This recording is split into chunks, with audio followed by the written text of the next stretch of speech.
आपका horror world में स्वागत है, जहां सच्ची घटनाएं सुनाई जाती हैं। आज की घटना दिल्ली के लक्ष्मी नगर की एक बिल्डिंग से जुड़ी है। यह घटना फ्लैट नंबर 302 में रहने वाले एक लड़के की है। उस लड़के का नाम रोहन था, जो कि यूपीएससी की तैयारी कर रहा था। रोहन पहली बार दिल्ली आया था अपने सपनों को पूरा करने के लिए।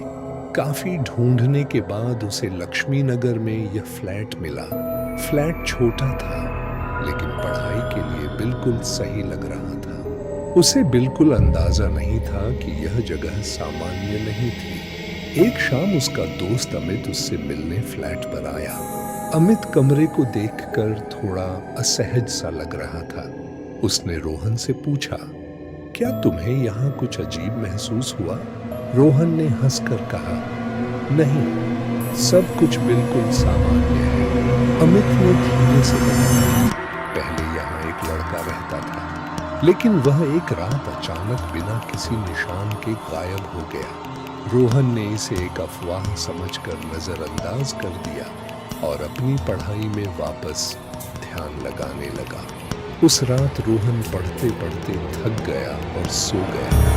कमरे में सिर्फ पंखे और घड़ी की आवाज गूंज रही थी।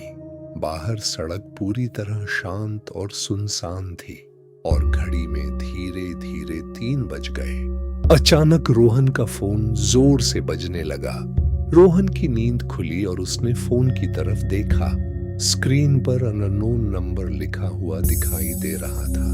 रोहन ने डरते हुए धीरे से कॉल उठा लिया। कुछ सेकंड तक दूसरी तरफ कोई आवाज नहीं आई। फिर अचानक किसी ने धीरे से उसका नाम लिया, रोहन। रोहन का दिल तेजी से धड़कने लगा और वह डर गया। उसने घबराकर पूछा, कौन है और क्या चाहता है? लेकिन कॉल अचानक बिना जवाब दिए कट गई। अब रोहन को कमरे में अजीब सा डर महसूस होने लगा। उसने तुरंत अपने दोस्त अमित को मैसेज भेजा, लेकिन अमित ने जवाब दिया, मैं सो रहा हूँ। रोहन अब पूरी तरह अकेला और डरा हुआ था। तभी उसका फोन एक बार फिर बजने लगा। इस बार स्क्रीन पर नो कॉलर आईडी लिखा था। रोहन के हाथ डर की वजह से कांपने लगे। उसने हिम्मत करके एक बार फिर कॉल उठा ली। इस बार आवाज ने कहा, तुम मेरे कमरे में हो?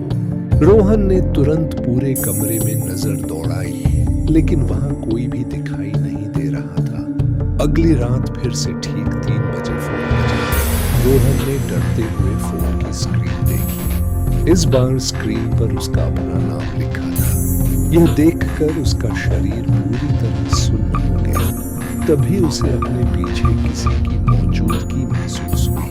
रोहन ने धीरे धीरे डरते हुए पीछे मुड़कर देखा। अंधेरे में एक परछाई खड़ी उसे देख रही थी। अगली सुबह रोहन गायब था